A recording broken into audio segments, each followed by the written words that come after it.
कहानी की शुरुआत में हैंक नाम करके एक पुलिस ऑफिसर को दिखाया जाता है। यहाँ पर हम उसके दोस्त डैन को देखते हैं जो पानी में गोता लगाने जा रहा था। कई दिनों से इन लोगों को शिकायत मिल रहा था कि पानी के अंदर कुछ है जो जंगल में रहने वाले जानवरों को मार रहा है। इसलिए डैन पानी में चेक करने के लिए जाता है कि आखिर पानी में कुछ है क्या। काफी समय से तलाश करने के बाद डैन को कुछ नहीं मिलता है। इधर जो हैंक था वो तेज रेडियो करके गाना सुन रहा था। उसी समय पानी के अंदर डैन को कोई चीज खींचने लगता है। डैन जैसे ही भाग करके ऊपर आता है तो वो हेल्प के लिए गुहार लगा रहा था, लेकिन हैंक उसकी आवाज नहीं सुनता है क्योंकि वो रेडियो ऑन करके गाना सुन रहा था। उसी समय डैन उसके बोट के पास आ जाता है और वो जोर जोर से चिल्लाने लगता है। बड़ी मुश्किल से हैंक उसे खींचता तो है लेकिन उसकी आधी बॉडी कट चुकी थी, जिसकी वजह से डैन की मौत हो जाती है। अब यहाँ पर सीन कट होता है और हमें एक म्यूजियम के अंदर थॉमस को दिखाया जाता है जो यहाँ का प्रोफेसर है। यहाँ पर हम कैली नाम करके लड़की को देखते हैं जो थॉमस की गर्लफ्रेंड थी, क्योंकि थॉमस का चक्कर अब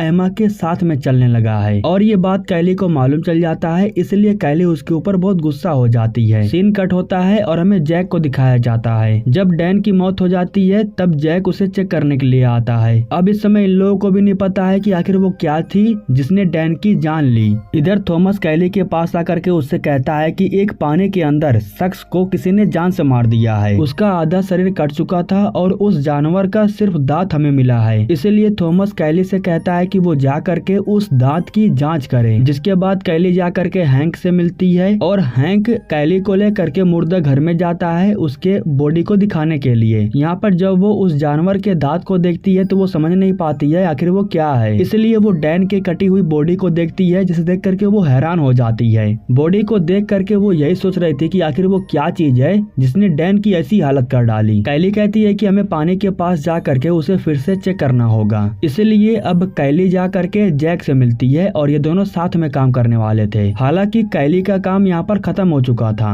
उसको यहाँ पर सिर्फ दांत को चेक करने के लिए भेजा गया था जो कि वो कर चुकी है, लेकिन फिर भी वो यहाँ पर रुकती है और केस को सोल्व करने में इनकी हेल्प करती है। और वैसे भी वो वापस नहीं जाना चाहती है क्योंकि वो थॉमस से बहुत नाराज है। तालाब के किनारे एक बूढ़ी औरत का घर था जिसके घर पर ये लोग आते हैं। ये लोग बूढ़ी औरत से ये पूछ रहे थे कि क्या उसने तालाब में कुछ अजीब देखा है, लेकिन वो बूढ़ी औरत कहती है कि मैं तालाब के किनारे बहुत कम जाती हूँ। अब इसके बाद जब ये लोग यहाँ से जाने लगते हैं तभी इन लोगों को तालाब में कुछ अजीब दिखाई देता है। हैंक जब उसे खींच करके बोट में लाता है तब इन्हें मालूम चलता है वो किसी जानवर का कटा हुआ सर था और इस जानवर को उसी ने मारा है जो बाकियों को मार रहा है। अब इन लोगों को जंगल में ही 2 से 3 दिन कैंप लगा करके उस जानवर के बारे में पता करना था। कैली जैक से बात करके यहाँ रुकने की परमिशन ले लेती है। उसी समय हेलीकॉप्टर से एक शख्स यहाँ पर आता है और उस शख्स का नाम प्रोफेसर हेक्टर था। वो इन लोगों से कहता है कि मैंने अपनी मशीन के द्वारा जांच किया है, इसलिए मैं अपने पूरे दावे के साथ कह सकता हूँ कि इस तालाब के अंदर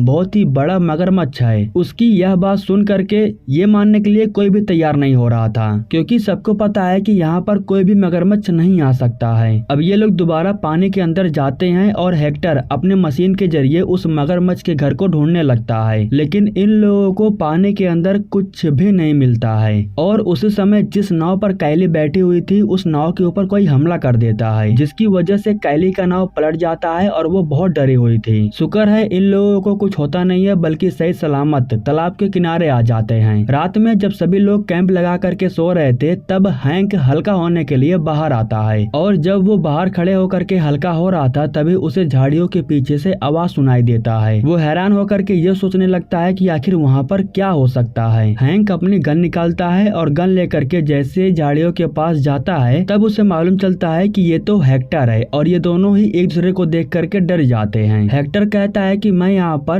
ट्रैप बिछाने के लिए आया हूँ ताकि मैं उस मगरमच्छ को आसानी से पकड़ सकूं। जिसके बाद बाकी के लोग कहते हैं कि तुम ये काम दिन में भी कर सकते हो, ये रात में करने की क्या जरूरत है। खैर कोई नहीं। अब अगले दिन सुबह होने के बाद ये लोग फिर से तालाब का चक्कर लगाने के लिए चले जाते हैं। इस बार प्रोफेसर हेक्टर और जैक पानी के अंदर जाने वाले थे। ये लोग उस क्रिएचर या फिर जानवर का घर देखने के लिए जा रहे थे। फिलहाल इन लोगों को ये नहीं पता है कि वो एक मगरमच्छ है, वरना ये लोग ऐसी गलती नहीं करते। इन्हें लगा कोई छोटा मोटा जानवर होगा जो अपने घर में रहता है और रात में बाहर निकलता है। और एक बात, काफी कोशिश करने के बाद भी जब वो जानवर बाहर नहीं निकल रहा था तब इन लोगों को तालाब के अंदर जाने की जरूरत पड़ती है। इधर ऊपर के साइड में बोट रस्सी से बनी हुई थी और उस रस्सी को कोई खींचने लगता है, जिसकी वजह से कैली पानी में गिर जाती है और बोट काफी स्पीड से आगे बढ़ने लगता है। जैसे तैसे करके ये लोग बोट को बंद करते हैं और उसे फिर से स्टार्ट करने के बाद कैली के पास फौरन भाग करके आ जाते हैं। शुक्र है अभी तक कैली को कुछ नहीं हुआ था और ये लोग उसे वापस बोट में खींच लेते हैं। उसी समय यहाँ पर जैक भी आ जाता है और ये लोग उसे भी बोट में खींच लेते हैं। अब ये लोग हेक्टर को बोट में बैठाने के लिए उसके पास जाते हैं। उसको भी बोट में बैठाने के बाद जो शेरिफ था वो साउंड को बाहर खींचने लगता है। ठीक उसी समय वो मगरमच्छ बाहर आकर के उसके ऊपर हमला कर देता है और उसके सर को धड़ से अलग कर देता है। लेकिन वो सब कुछ अचानक से हुआ, इसलिए अभी भी इन लोगों को नहीं पता है कि वो चीज एक मगरमच्छ थी, क्योंकि इनमें से कोई भी उस चीज को देख नहीं पाया। उस शेरिफ की मौत हो जाने के बाद सभी लोग बहुत अपसेट थे। यहाँ हैंक कहता है कि वो मेरा बहुत अच्छा दोस्त था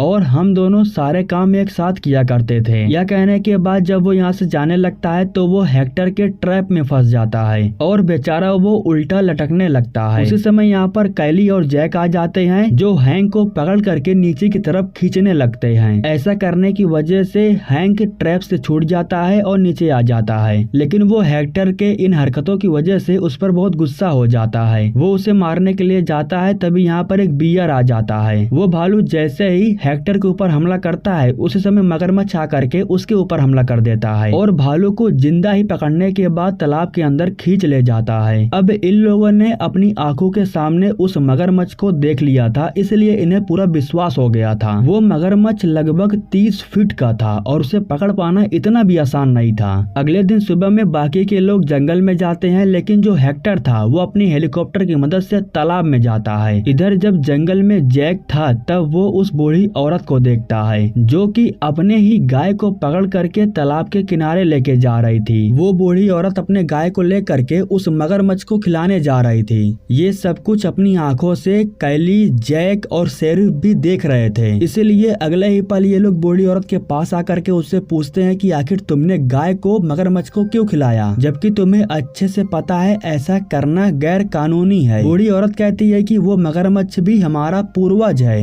और उसे भी खाना खाने का पूरा हक है। अगर मैंने उसे खाना खिला भी दिया तो क्या हो गया, मैंने अपनी गाय उसे खिलाया है। इधर हम हेक्टर को देखते हैं जो हेलीकॉप्टर की मदद से तालाब में आया था। अब वो तालाब के अंदर उतर जाता है और वो मगरमच्छ के घर को देखने के लिए जा रहा था। दरअसल वो मगरमच्छ को बेहोशी का इंजेक्शन लगा करके उसे बेहोश करके यहाँ से बचाना चाहता था, लेकिन ठीक उसी समय वो मगरमच्छ उसके पीछे आ जाता है। अब यहाँ पर जो हेक्टर था वो पीछे हट रहा था और मगरमच्छ धीरे धीरे उसके पास आ रहा था। मगरमच्छ का पेट अभी भरा हुआ था, इसलिए वो हेक्टर के ऊपर हमला नहीं कर रहा था। वो हेक्टर को चकमा दे करके जाके हेलीकॉप्टर में बैठ जाता है, लेकिन उसी समय जो मगरमच्छ था वो उनके हेलीकॉप्टर को पकड़ लेता है और नीचे की तरफ खींचने लगता है, जिसकी वजह से इनके हेलीकॉप्टर का बैलेंस बिगड़ जाता है। लेकिन फिर भी जैसे तैसे करके ये लोग तालाब के किनारे आ जाते हैं। यहाँ पर जो जैक था वो हेक्टर के ऊपर बहुत गुस्सा हो गया था, क्योंकि हेक्टर ने इस समय जो हरकत की उसकी वजह से उसकी जान भी जा सकती थी। वो जैक को समझाता है कि हमें उसे बेहोश करके सही सलामत पकड़ना होगा, वरना अगर संस्था के लोग आकर के उसे पकड़ना चाहेंगे और बाई चांस अगर वे लोग पकड़ नहीं पाए तो वे लोग उसे मजबूरन मार देंगे। बाकी के लोग भी हेक्टर की बात सुन करके सहमत हो जाते हैं और उस मगरमच्छ को पकड़ने के लिए ये लोग ट्रैप बिछाते हैं। ये लोग उसी बूढ़ी औरत के गाय को पकड़ लेते हैं और उसे लेकर के हेलीकॉप्टर की मदद से तालाब में लटका देते हैं। दरअसल ये लोग मगरमच्छ को लालच दे करके उसे बाहर निकालना चाहते थे, लेकिन धीरे धीरे रात हो जाती है और उस मगरमच्छ का कोई भी हरकत नहीं दिखाई देता है। आधी रात को हेक्टर का जो मशीन था उसमें से आवाज आने लगती है, जिससे इन्हें मालूम चल जाता है कि वो मगरमच्छ जाग चुका है और वो इनकी तरफ आ रहा है। कुछ समय के बाद जब मगरमच्छ बाहर आता है तो वो गाय को देखने के बाद उसके पीछे पड़ जाता है। वो उस गाय को खाता उससे पहले ही हेक्टर उस गाय को ऊपर खींच लेता है। गाय काफी ज्यादा वजन थी, इसलिए हेलीकॉप्टर डिसबैलेंस हो जाता है। हेक्टर उस हेलीकॉप्टर को संभाल नहीं पाता है और उसका एक्सीडेंट हो जाता है। खुशी की बात ये थी कि हेक्टर सही सलामत था, उसे कुछ नहीं हुआ था। वो तालाब के किनारे आने की कोशिश कर रहा था, लेकिन उसे इस बात का भी डर था कि तालाब के अंदर एक मगरमच्छ भी घूम रहा है। ठीक उसी समय वो मगरमच्छ हैंक के बहुत करीब आ गया था। वो उसके ऊपर हमला करता उससे पहले ही ये लोग वहाँ से निकल जाते हैं, लेकिन यहाँ पर जो कैली थी वो अकेले ही रह गई थी और वो उसके ऊपर हमला कर देती देता है, जिसकी वजह से कैली अब पानी में फेंका जाती है और मगरमच्छ से बचने के लिए अंदर चली जाती है। वो तालाब के अंदर काफी गहराई में जा चुकी थी। मगरमच्छ जैसे ही उसके ऊपर हमला करता है तभी कैली एक पेड़ के पीछे चली जाती है, जिसकी वजह से वो बच जाती है। इसके बाद वो जैसे ही ऊपर आती है तो हेक्टर उसे हेलीकॉप्टर के ऊपर खींच लेता है, लेकिन वो मगरमच्छ भी बहुत चालाक था। वो इनके पीछे से आकर के इनके ऊपर हमला कर देता है। अब वो मगरमच्छ हेलीकॉप्टर में ही फंस चुका था। जहरीली इंजेक्शन इन लोगों के गन में लगा हुआ था और ये लोग लगातार मगरमच्छ के ऊपर हमला करते हैं। कुछ समय के बाद जब दवाई का असर होता है तो मगरमच्छ बेहोश हो जाता है। एक प्रकार से वो अपने होशो हवास में नहीं था, लेकिन फिर भी जैक उस मगरमच्छ को मारना चाहता था। तभी तालाब में से एक दूसरा मगरमच्छ बाहर निकलता है, जिसे हैंक शूट करके जान से मार देता है। हैंक ने जिस मगरमच्छ को मारा उससे ज्यादा खतरा नहीं था। हालांकि जिस मगरमच्छ से इन लोगों को खतरा था